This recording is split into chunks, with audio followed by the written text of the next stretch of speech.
쓸데없는 얘기를 거겠습니다. 오늘은 120쪽에 이거 맞나요? 예, 120. 울산 성사. 울산하고 암산하고 이 부분은 사형 사제관이에요. 자, 120쪽. 우선 우리 강의를 들어가기 전에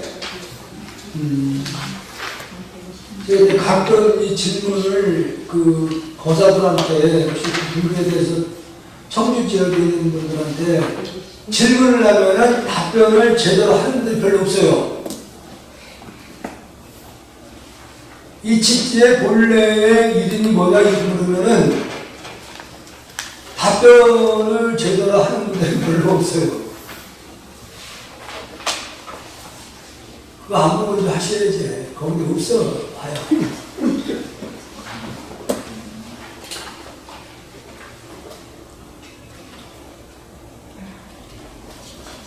거기 있어요? 없어요? 여기 없다니까. 그냥 우리들에게 알려준 건 집지예요. 집지. 그러니까 이 집지의 본래 이름을 물으면은 답변을 제대로 하는 분이 별로 없다는 거죠, 지금 이거요. 정확하게 우리 저기 대도안무사님 책들에 뭐야? 거기는 없습니다. 예? 아무리 뭘 짜고 조금 짜도 안 나와.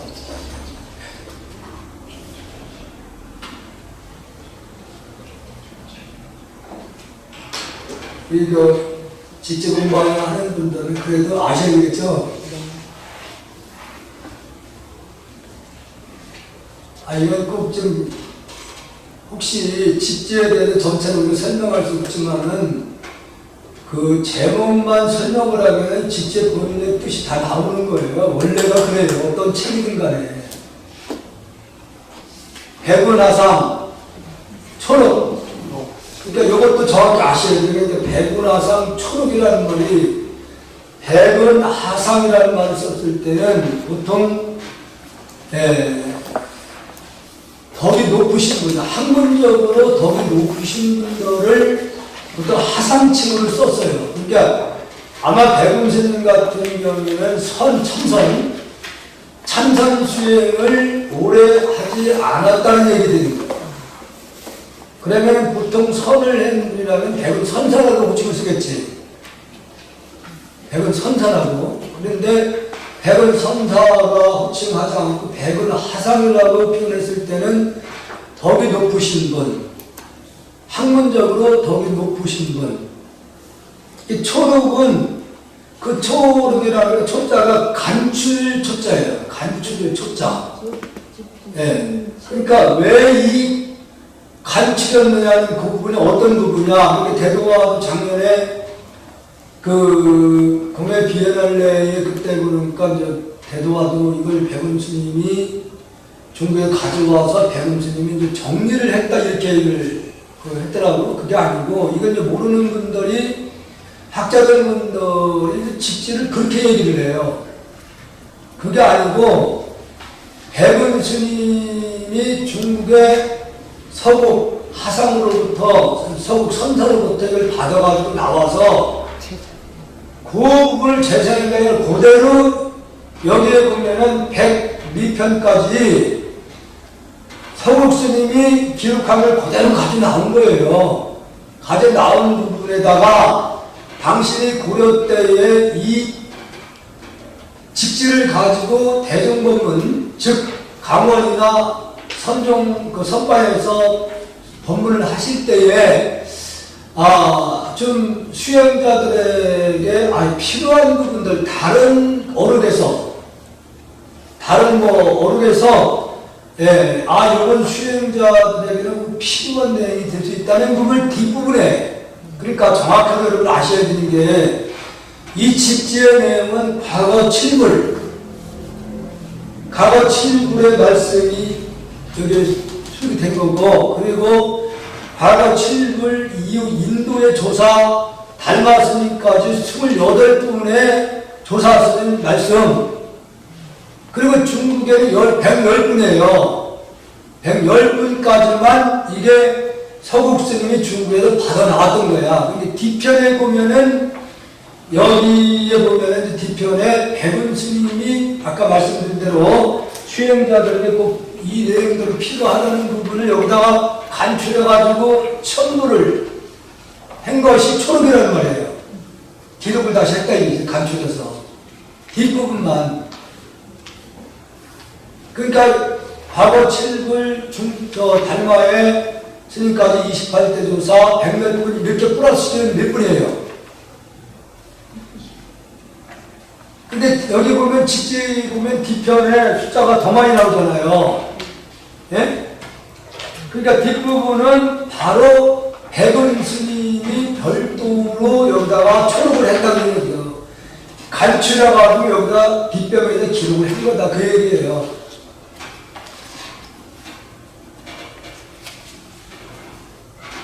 실질적으로 이 직지의 내용들은 아마도 서국 스님께서 전동력은 이제 부처님으로부터 쭉 그 법을 이어받았던 분들, 법맥을 기록한 분이 전동력이에요. 그리고 이제 벽암록은 중국 선사들, 인도의 조사 일부 스님들을 선문답한 것을 기록을 다시 또 해놓은 것이 벽암록이야. 그게 벽암록이나 전동록에 있는 부분들을 다시 이 직지라는 것을 다시 묶어놓은 거야. 그래서 뒷부분에 보면은 백운하상 초록 불조 직지 신체 요절이라는 말이 나오잖아요. 요절이라는 건 중요한 부분만 간추려가지고서 묶어놓은 책이다, 그 얘기예요. 이 직지가.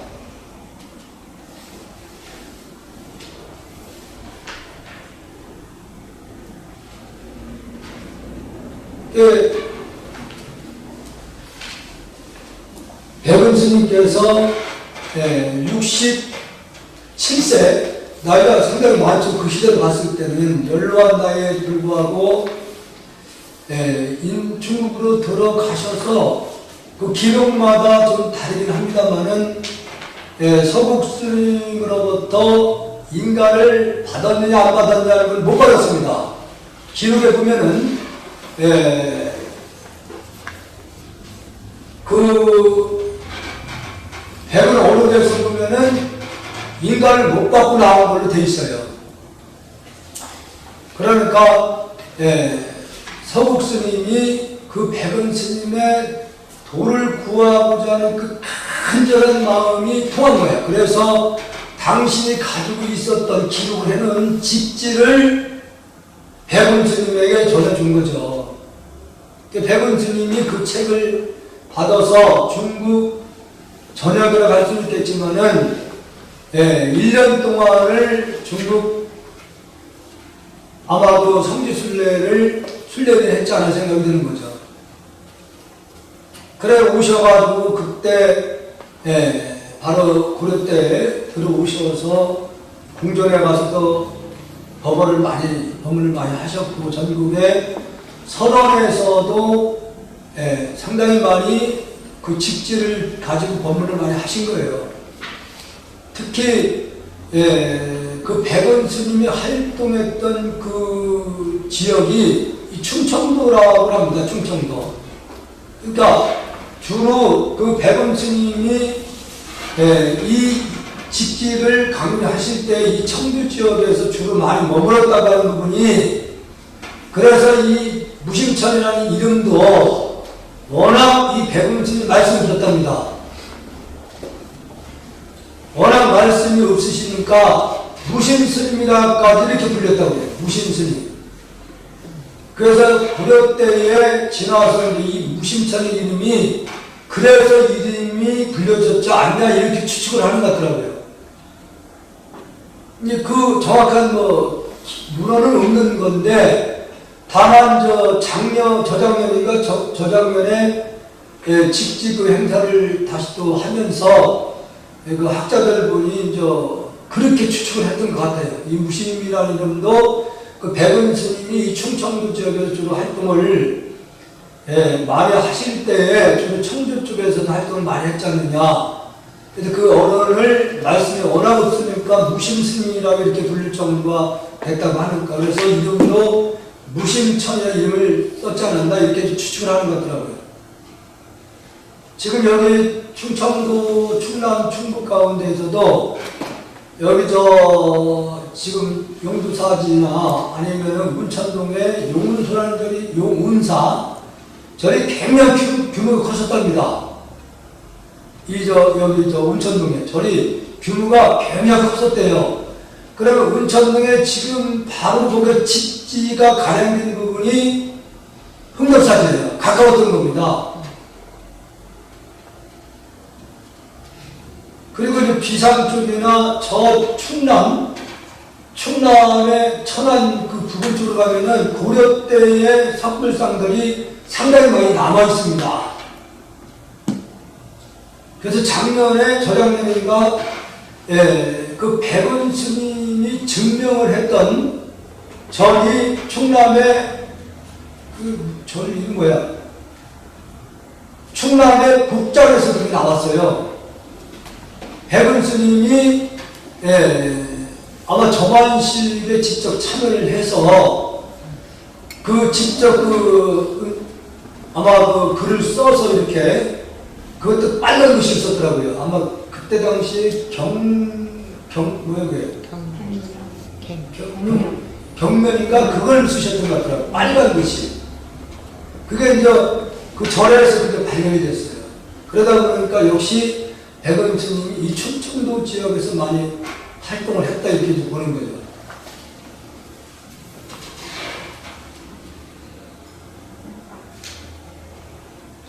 자, 다시 백원 이 집지 본래 이름? 백운산 초록 집지 뭐죠 신체? 우리 대경입니다.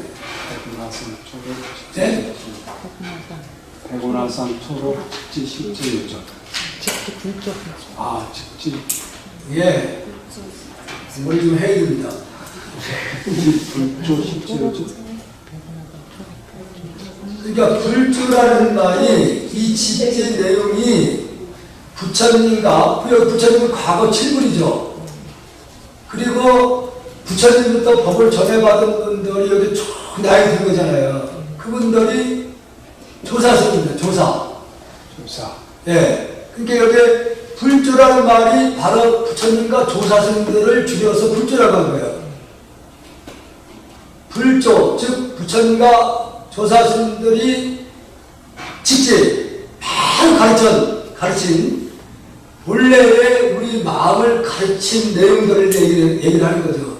실체, 즉 우주의 근본 실상의 본체를 중요한 부분만 요절, 중요한 부분만 간추려서 엮은 책이다. 이게 직지라는 얘기죠.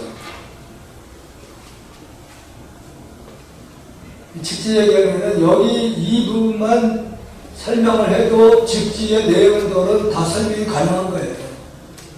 여기서 위산 선사가 앙산에게 물었다. 현무하고 맑고도 밝은 마음을 그대는 어떻게 아는가? 어떻게 묻는 부분이죠. 현무하고 현묘, 이걸 성철 스님은 이 현무라는 말을 진금묘라는 표현을 많이 썼어요. 진금묘. 그 다음 설명을 드렸었죠. 진금묘. 현묘하고 맑고도 밝은 그 본래 마음을 그대는 어떻게 그걸 아느냐. 그 앙산이 대답을 하기를 산과 강과 대지 그리고 해와 달과 별들입니다. 이런 질문들이 어떻게 현무하고 맑고 밝은 마음을 그대는 그 마음을 어떻게 아느냐. 이 질문이 뭐예요? 예? 이 질문 자체가 용 차원에서 이게 물은 거예요, 이게. 그러다 보니까 전혀 이 질문과 답이 전혀 다른 답을 한 거예요. 또 상식적으로는. 그러니까 앙상이 대답을 합니다. 산과 강과 대지 그리고 해와 달과 별들입니다. 그대는 그 일만 얻었을 뿐이다.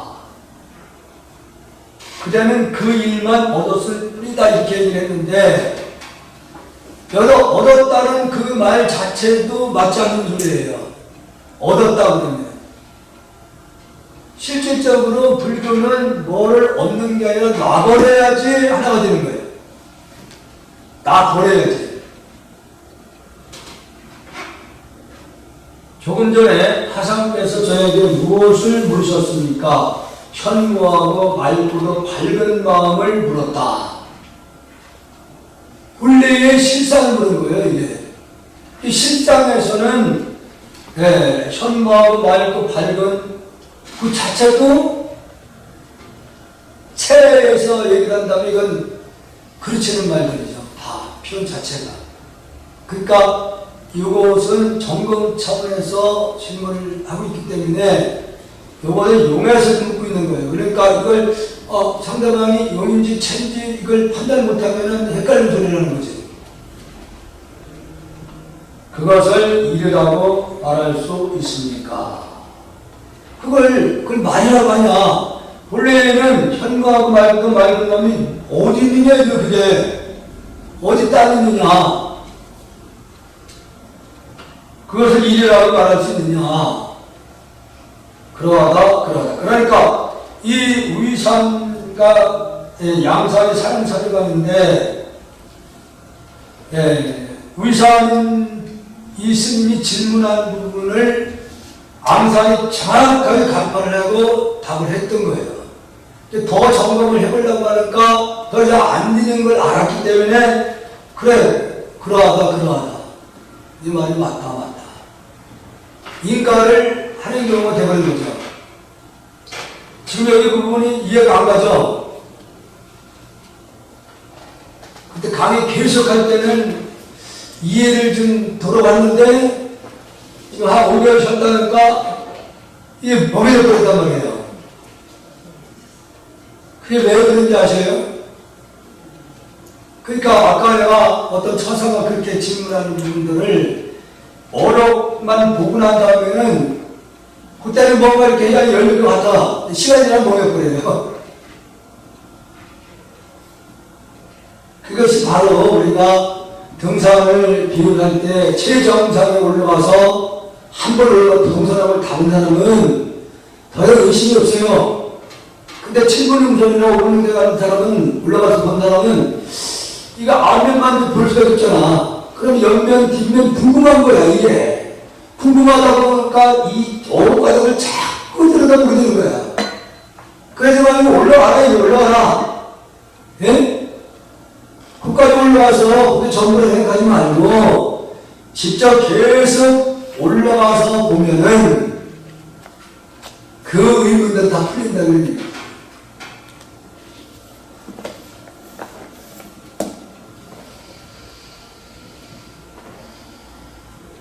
어느 TV, 그게 인천 방송인 것 같은데 용서와 한해라는 프로그램이 있어요.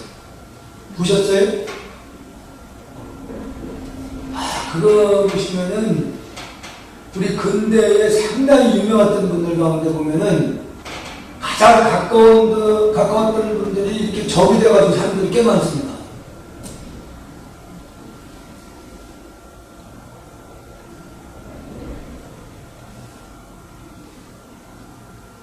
갑자기 그 사람 생각이 안 나네. 오늘도 주먹식 있는 사람들. 주먹식. 용팔이. 용팔이하고 또 쌍칼. 예? 용팔이 쌍칼. 근데 실질적으로 그 용팔이라는 분이 정치 깡패였잖아요. 용팔이라는 분이. 민주당 전당대회에 직접 몽둥이 들고 들어가서 난리를 폈던 분이지. 근데 이 사람들이 전주의 그 조직세계에 있던 사람들이에요. 그래서 그 전에 그 범어사에서 청년함이라고 있습니다. 그 청년함은 주로 선무도를 주로 하는데요. 선무도. 거기에 그 선무도에 들어가려고 하면 보통 기존 어떤 운동이 되는가 사단이 기본적으로 돼 있는 사람이 들어가요. 거기에 운동, 뭐 태권도가 됐든 학교가 됐든지 사단이 돼야지 거기 들어갑니다. 수련회 참여를 했어요. 그때 당시에 양익스름이라는 게 있어요. 거기에 그 청년함에. 이 선생님은 어떻게 알려줬냐면은 보통 이렇게 벽 타고 올라가서 한 바퀴 돌아서 내려오는 면을 알려줬던 분이에요.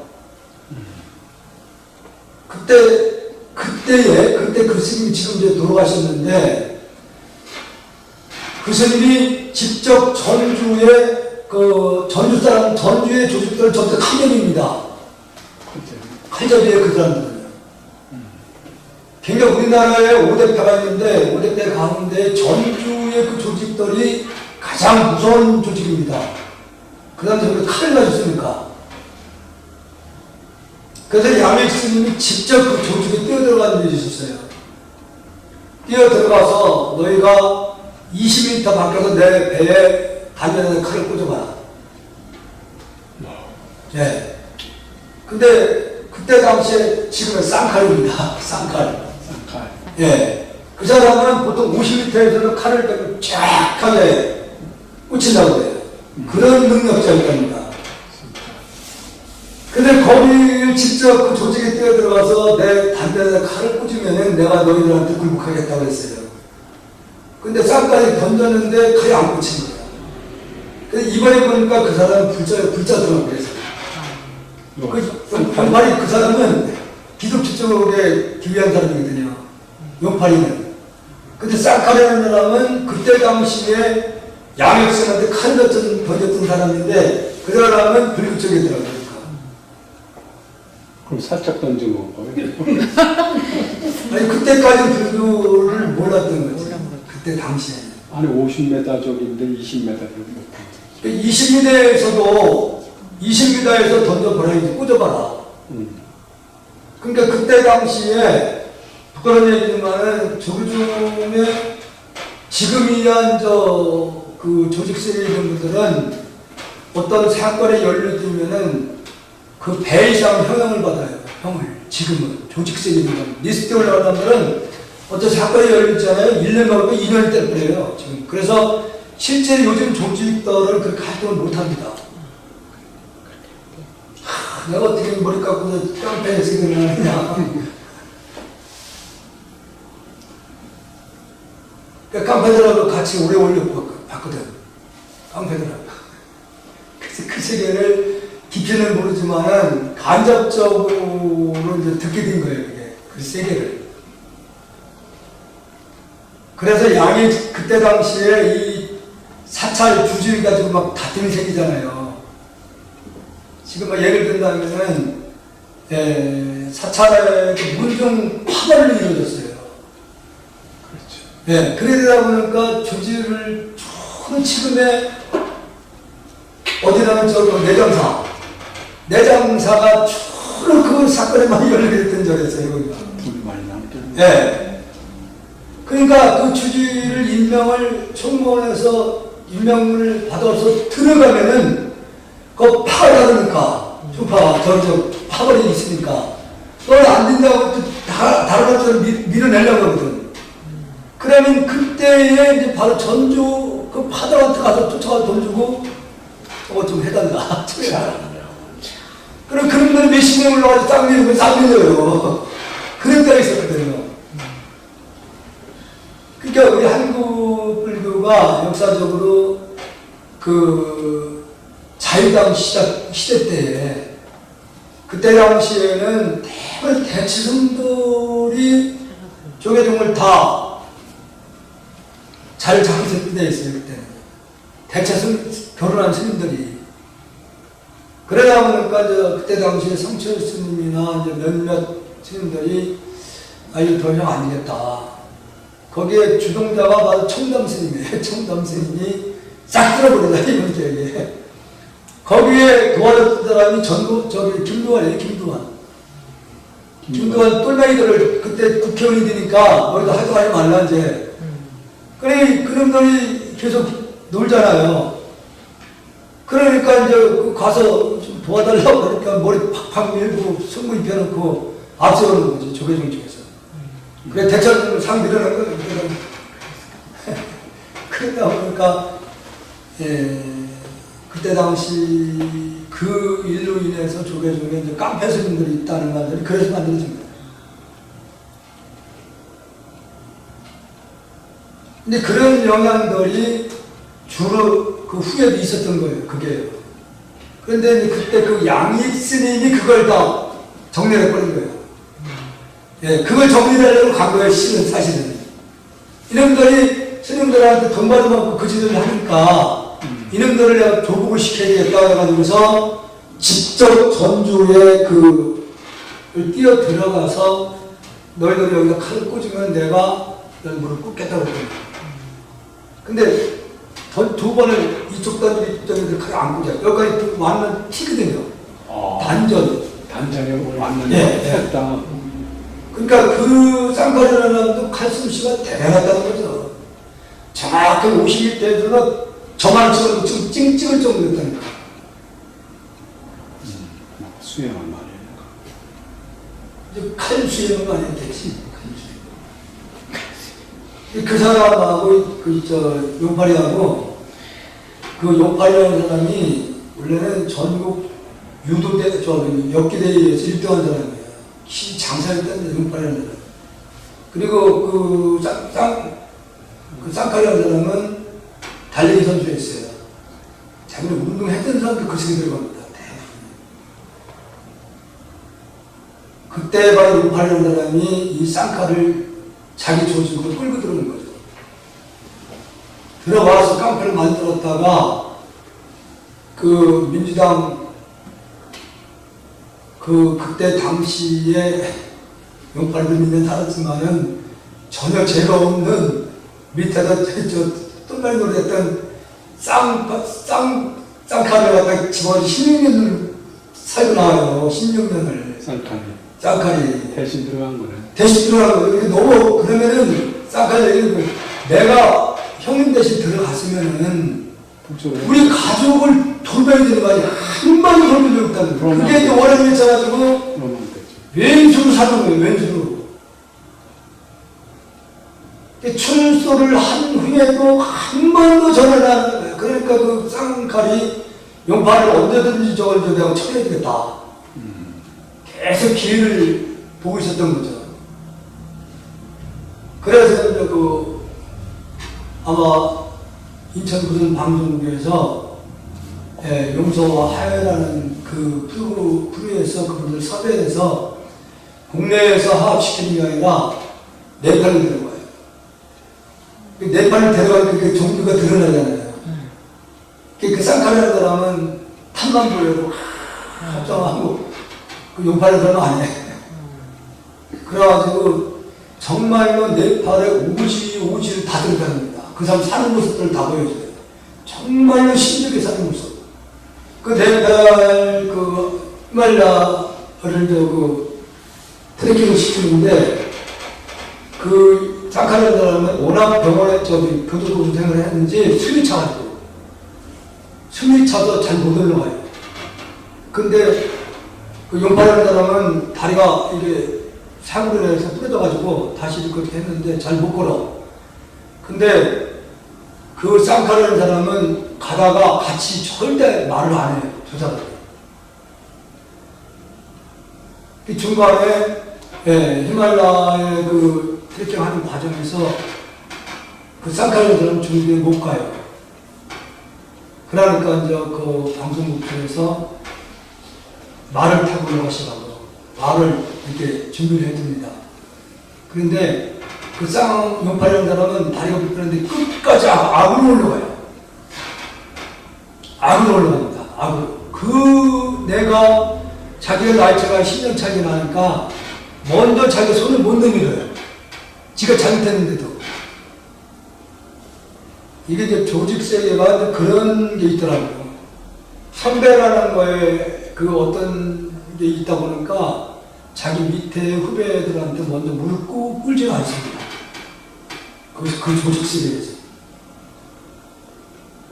그 다음에 히말라야의 그 트레킹 코스까지 올라가서 바로 쓰러집니다.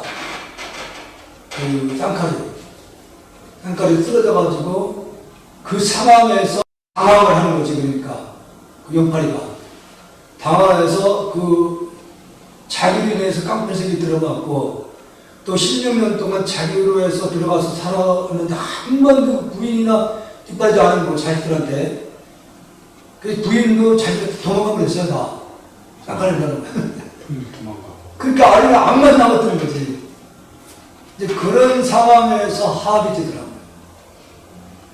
이제 그 숨도 못 쉴 정도로 막 이렇게 되니까 쓰러져가지고 헬리콥터 불러가지고 병원으로 이송하는 과정에서 그 모습을 보는 순간에 눈물이 막 흘려요.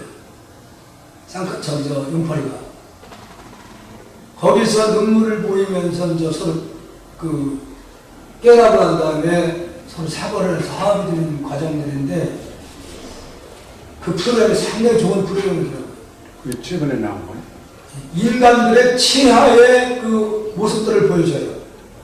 사는 모습들. 근데 티베트나 그 일부 중국의 아주 오지에 사는 분들은 지금 비참하게 살게 돼요. 하는 모습들이. 그런 모습을 통해서 스스로 자기를 돌아보게 만들어요. 가만히 배우들도 그런 분들이 막 나오고 하는데 그거 보니까 저렇게 하악을 시키는 그 어떤 프로그램을 잘 했다는 생각이 들더라고요.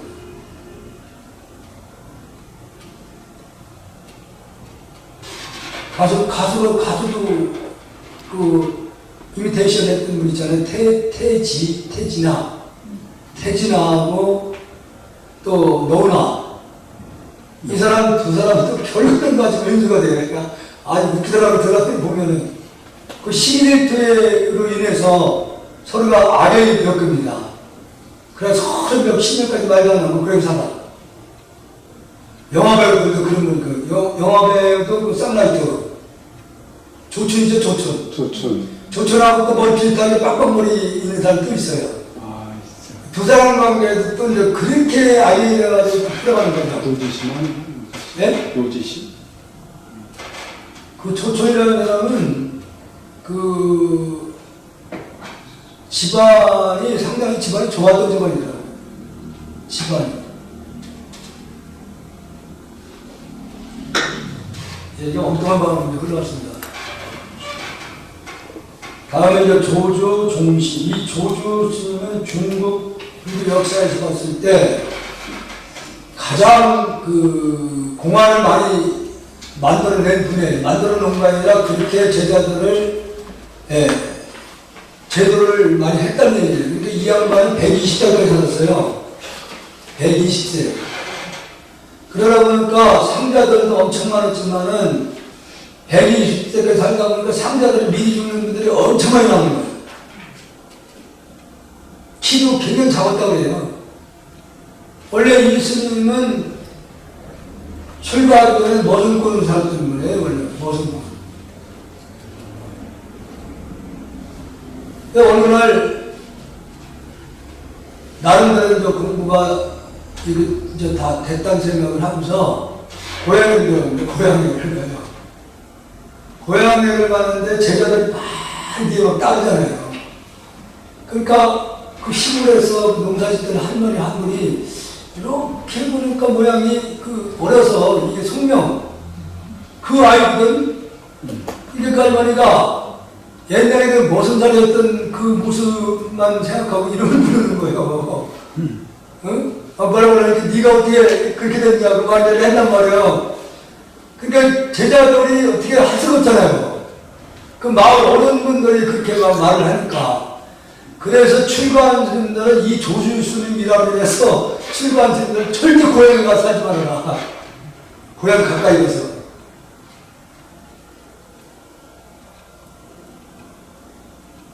그 뒤로 멀리 가서 사는 멀리.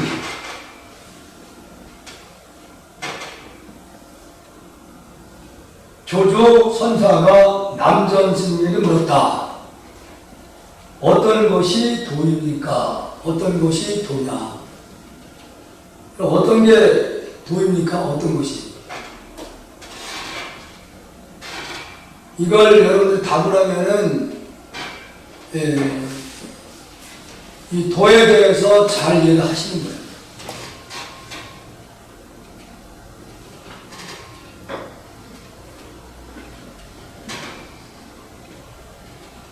어떤 것이 도입니까?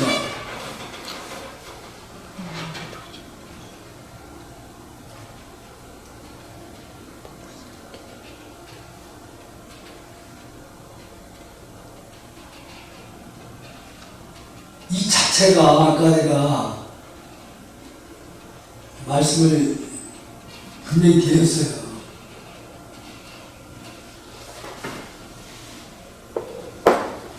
본래에 도라는 것이 있어 없어요? 체에서. 네? 체에서 도라는 말 써도 안 맞잖아요.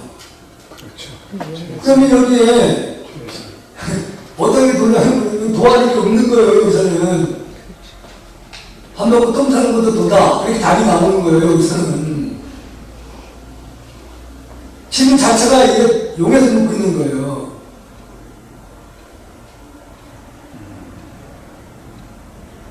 그래서 여기에 대해서 남대 스님이 평상심이 도이다 그렇게 얘기하잖아요. 평상심이 도이다. 그러니까 평상 일상생활 그 자체가 다 도하는 게 없다 그 얘기예요. 도라고 얘기를 한다면 그런 거예요. 도하는 게 없다는 얘기 되는 거예요. 그러니까 이 얘기는 무슨 얘기냐면은 그 체에서 질문하는 부분이라면 입을 그르치는 일인데 질문 자체가 용에서 묻고 있는 거예요. 그럼 용이라고 하는 것은 그 체의 근본 실상 하나의 마음자리에서 다양하게 나타나는 이 한 단계가 다 도안이 없다는 얘기지.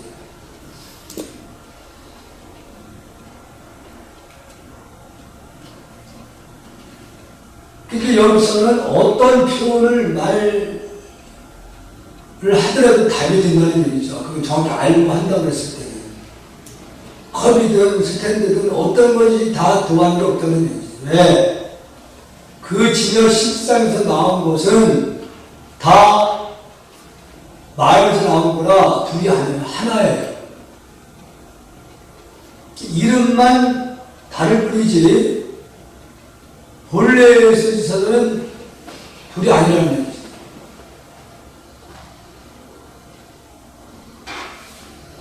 평상심이 도이다. 향해서 나아가야 합니다. 향해서.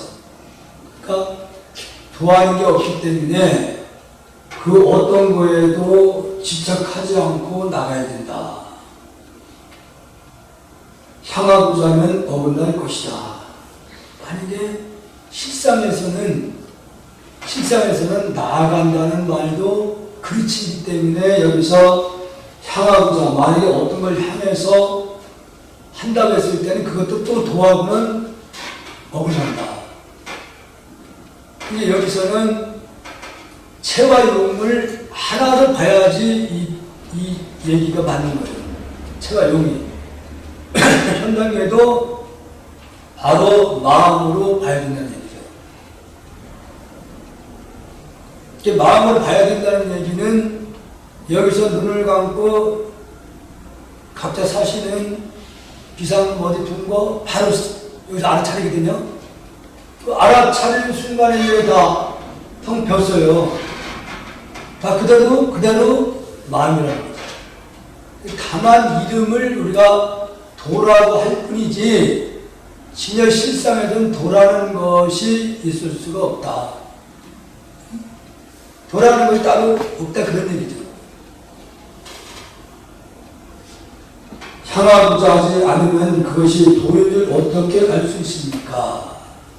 그러니까 아직은 여기 이 부분에 대해서 향하고자 하지 않으면 그것이 도인 줄 어떻게 알 수 있습니까? 이 질문 자체가 아직도 의문이 나는 겁니다. 의문이. 그 양사는 아직도 이 부분에 대해서 정확하게 그 뜻을 모르는 거예요. 의문이 남는 거죠. 그 체에 대한 체와 용이 둘이 아니라는 것을 아직 앙상 스님은 지금 모르고 있는 거예요.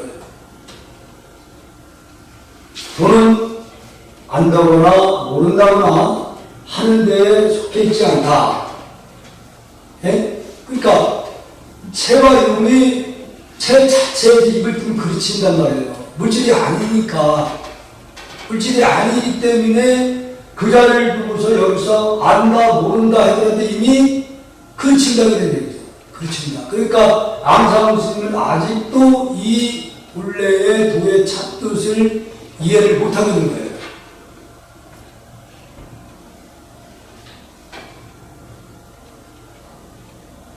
안다면 허망한 깨달음이요. 만약에 안다고는 뭘 하는 거예요? 예? 그 진여 단체는 물질이 아니기 때문에 안다고 하면 뭘 하는 거냐 이지. 틀린다는 얘기지. 또한 모른다면 또 그것도 역시 공에 빠진다. 무기에 빠진다. 이게 뭐예요? 중도를 얘기하는 거죠. 있다 없다를 떠난 자리 차원의 말을 하고 있다 그럽니다. 있다 없다. 그게 바로 진열 실상의 자리를 얘기하는 거예요. 그것을 말로다는 우리가 부득이 방편당 도라고 얘기를 하지만은 그 진열 실상에서 나오지 않은 것이 없기 때문에 다 도라고는 도안이 없다는 얘기예요. 그래서 이 차원에서 부처님께서 교학적으로도 일체 실 불성이라는 말을 그래서 하는 거예요. 일체가 다 불성이 다 갖추고 있다. 일체가. 그 얘기는 무슨 얘기는 다 일체가 다 마음에 의해서 나온 세상이니까. 만약 생각으로 미칠 수 없는 도의 진실로 통달한다면, 그렇죠. 생각으로 그 본래 진여 실상을 생각으로 어떻게 하겠습니까? 생각으로는 알 수 있는 경계가 아니에요. 그 도리를 알 수 있다면, 통달하면 허공과 같이 탁 끼고, 그러니까 이 물질과 근본과 둘이 아니고 다 텅 비었다 그런 얘기죠. 다 텅 비었다. 훤히 통할 것이니 어찌 억지로 시비할 수 있겠는가. 그러니까 아까 내가 산을 예를 들었잖아요. 최정상까지 보면 동서남이 다 터졌어. 근데 그분 동선까지 와서 바라보니까 궁금한 거예요. 뒤편이 뭐가 있는지, 옆면이 또 뭔지 이렇게 궁금한 거예요. 안면만 그게 전부 다 생각한단 말이에요. 정상까지 딱 올라가라는 얘기죠. 그게 바로 우리가 추구하는 세계예요.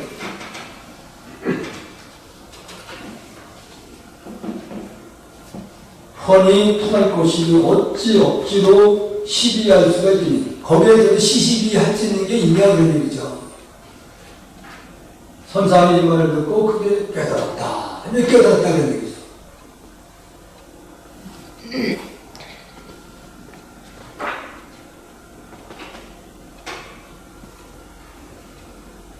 그래도 깨달았으니까 다행이죠. 깨달았으니까. 어떤 스님이 조주선생에게 물었다. 다른 스님이 이제 물은 거죠. 워낙 조주 스님이 120세까지 살게 되다 보니까, 그때 중국의 이 조주 스님은 제2의 붓다다. 제2의 부처님이다. 이렇게 알려졌던 분이에요. 그러니까 수행하시는 분들은 어쨌든 이 조주 스님 하면 칭견하는 게 꿈이었던 거예요. 그러다 보니까 엄청 많은 분들이 이 조주 스님한테 가르침을 받고 해서 많이 찾아왔던 거죠. 그래서 우리가 그 관음 시식 때도 나오잖아요. 이 조주 스님이 줄을 워낙 많이 칭견하고 하는 분들 많다 보니까 이렇게 자기가 긍디를 다 보니까, 볼 수 있으니까, 차나 한잔 마시고 가거라. 차나 한잔 마시고 가거라. 오는 날마다 차나 한잔 마시고 가거라. 근데 이게 차를 따라주면서 하는 게 아니라, 차를 따라주지 않고, 차나 한잔 하고 가거라. 차나 한잔 하고 가거라. 워낙 설교들만 찾아오니까. 그러면은 이 차도 따라주고 차 한 잔 마시고 가라고 하니까 의미 생기는 거예요. 차도 안 따라주고 마시라고 했을까?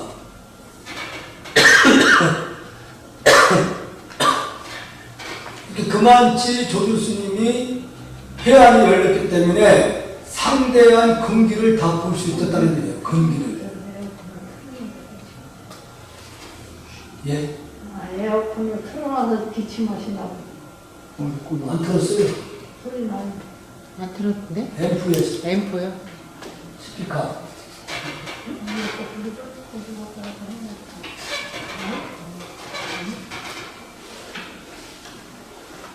네, 그래. 이제 여기 부분이나 어떤 시인이 조주 선생이 물었다. 어떤 것이 조상께서 서쪽에 오신 뜻입니까? 우리가 달마 스님을 내려가면은 이 공안이 사실 많이 알려진 거예요. 서쪽에서 달마 스님이 오셨다고 그러는데 달마 스님이 서쪽에 오신 뜻이 따로 있으니까 이거거든요. 근데 저는 이 달마 스님의 어록을 강의를 하면서 부제를 그렇게 붙이잖아요. 달마 스님은 서쪽에 온 적이 없다.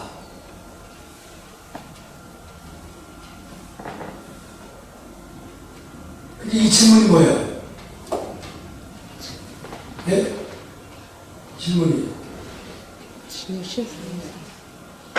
이 하긴 스님이 조주적으로 질문하는데 이 질문이 뭐예요? 용에서 묻는 거 아니에요? 용에서. 빨리 알려줘야지. 빨리. 이게 뭘 모르니까 지금 물은 거예요. 이 스님이. 예, 모르니까 달마 스님이 서쪽에서 오신 뜻이 무엇입니까? 이렇게 물었는데 답을 뜰 앞에 찬양이라. 근데 이 하루가 공안이 굉장히 궁금해가지고 스님들이 그 중국의 육조 스님까지 그 성지를 하는 스님 많이 스님들이. 이게 한국 스님들이 중국의 조주 스님이 생전에 그 거주하셨던 그 절을 가니까 이게 잔나무가 아니라 전나무를 합니다. 현장에 가서 보니까. 지금도 그 나무들이 있대요. 전나무. 네. 잔나무가 아니라 전나무였대요. 지금도 전나무가 굉장히 상당히 크답니다.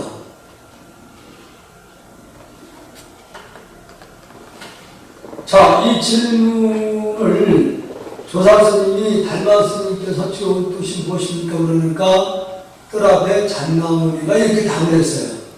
근데 이 질문한 스님은 어떻게 했어요?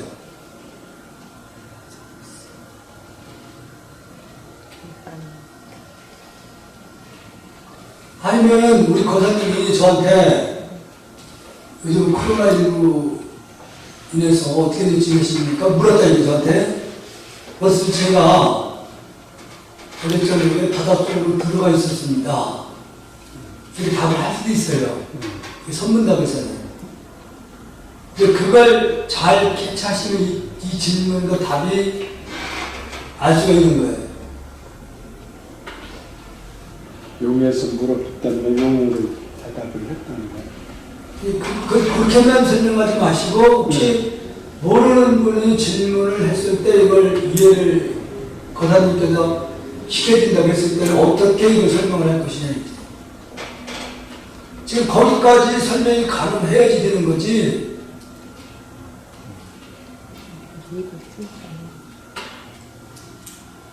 우리 대도합니다.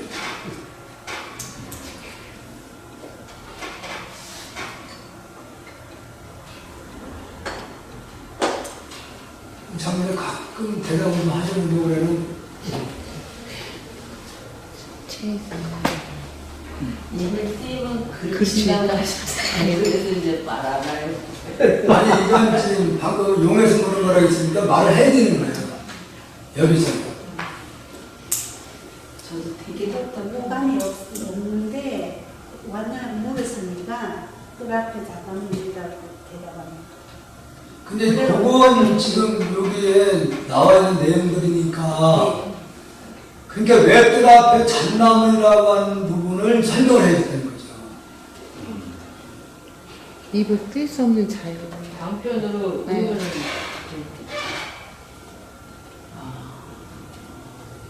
그러니까 여러분들이 방금 제가 또 설명을 아까 했던 부분이었어요. 그러니까 용이라고 얘기했을 때는 지금 여기에 있는 것들이 다 용해에서 나타나는 세계예요. 마음의 자동해에서. 그럼 시계라든가 이 벽이라든가 마이크라든가 그게 다 하나의 마음에서 나온 거기 때문에 다르지 않다는 얘기죠. 이름만 다를 뿐, 모양이 다를 뿐, 그 근본으로 돌아가면은 다르지 않다는 얘기죠. 그러니까 뜰 앞에 전나무나 잣나무나 말을 해도 아니면 시계라도 말을 해도 이게 다 맞는 답이 된다 그런 얘기예요. 왜냐하면 시계나 잣나무나 전나무나 다 그것은 이름뿐이다 그런데 이름뿐이다 그런데 이름인 것이지 어떤 것이 시계고 어떤 것이 그냥 이름을 우리가 시계를 붙여놓을 뿐이에요.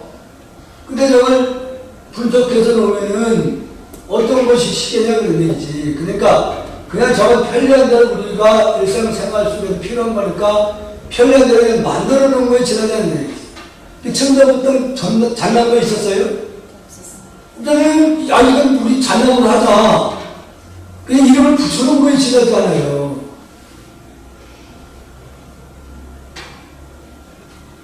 그 누구나 지금 이름이 있고 별명이 있잖아요. 그럼 그것도 그냥 붙여놓은 거지. 용팔이가 그 사람이 용팔이가 아니거든. 이름이 용팔이지.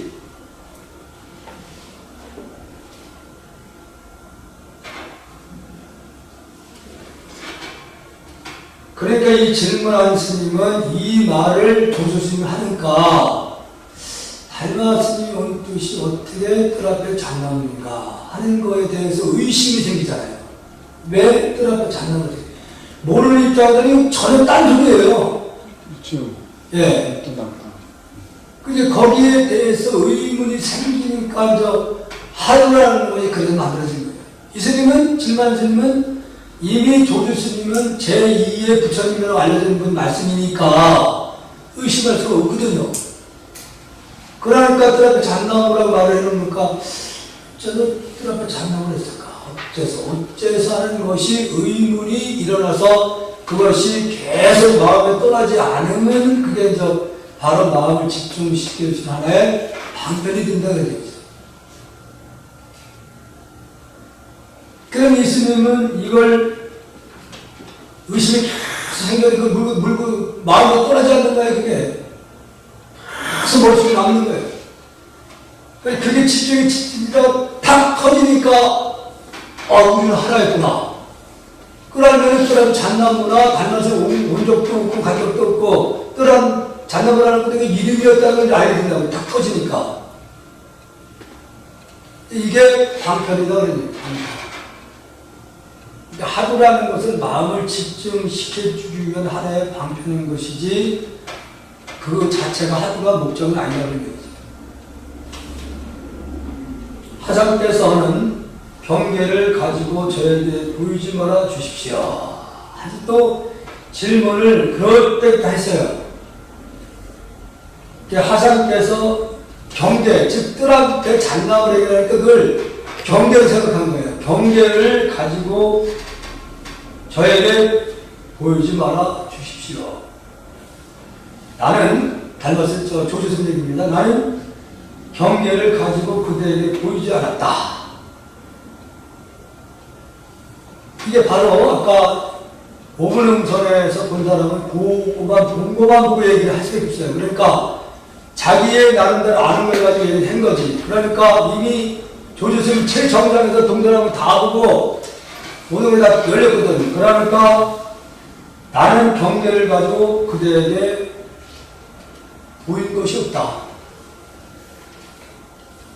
스님이 물었다. 어떤 것이 조사가 서쪽에서 오신 뜻입니까? 선사가 또 대답하더라. 잣나무니라. 그래서 이 스님은 이거에 대한 의심이 확 차지게 끊는 거예요. 두 번이나 똑같은 얘기를 해버리니까. 어떤 스님이 조주선생이 물었다. 제가 총림에 들어온 지 얼마 되지 않았습니다. 이 총림이 우리나라의 해인사, 홍조사, 지금 우리나라의 송감사 이렇게 총림이 있잖아요. 그러니까 강원이 기본적으로 갖춰져 있어야 되고 선언이 갖춰져 있어야 되고 유언이나 아니면 연불원이 있을 때 이게 세 가지 어원이 구성이 돼야지 총림이라고 할 수가 있어요. 그만치 님자 숲을 님자거든요. 그만치 많은 전에 공부하는 분들이 많이 모여있다 그런 얘기죠. 이게 질문한 이스님은 저는 총림에 들어온 지 얼마 되지 않았습니다. 스님께서 잘 가르쳐 주시기 바랍니다. 저에게 지금 들어온 지 얼마 안 되니까 지금 잘 좀 가르쳐 주십시오. 조주선을 물었다. 죽은 먹었느냐? 그러니까 아마도 아침 시간에 질문했던 것 같아요. 그러니까 중국의 이 총림이나 아니면은 많은 대중들이 있는 곳에는 그 아침에 죽을 써서 먹었다는 거예요. 죽. 첫째는 위가 편하도록 하기 위해서 부담 안 가도록 죽을 썼다고 얘기를 하고 또 워낙 대중이 많으니까 이 음식이 조달하는 것이 쉽지는 않다는 얘기죠.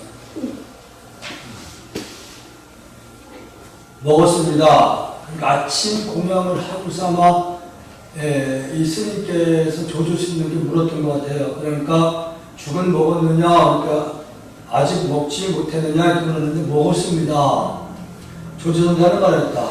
그러면 바로 좀 씻거라. 먹었으니까 씻거라 이래요. 그 스님이 크게 깨달았다.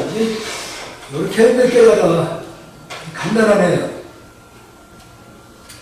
그러니까 이미 이 스님은 공양을 마치고 발을 다 씻었겠죠. 이게 턱 질문하는 거야.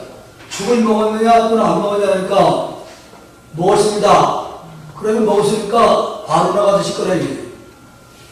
그 말에 돌을 깨닫는 거리는 거죠.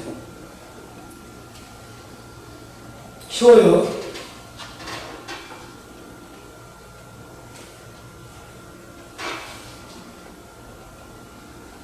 엄양 전자가 조조선녀께 물었다. 한 가지 물건도 가지고 오지 않았을 때는 어떻게 합니까? 한 가지 물건도 가지고 오지 않았을 때는 어떻게 합니까? 여기서 한 생각, 마음에 모든 경계가 다 끊어졌어요. 너다 나다 다 끊어졌어요.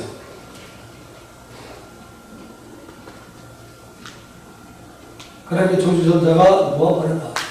그 생각까지 놓아버려라. 한 가지 물건도 가지고 오지 않았는데 무엇을 놓아버리는 것입니까? 근데 이 생각, 이 질문을 한 가지 물건 가지고 오지 않았어. 어떻게 해야 되니까 그 생각을 놓아버려라. 그 얘기예요. 한 가지 물건 가지고 오지 않았는데 무엇을 놓아버리라는 것입니까? 그다음 짊어지고 가거라. 엄양근자는 그렇게 깨달았다. 쉬워요. 그러니까 이런 질문을 지금 하고 바로 깨닫는 분들은 평소에 계속 정리를 하고 있는 분들이에요.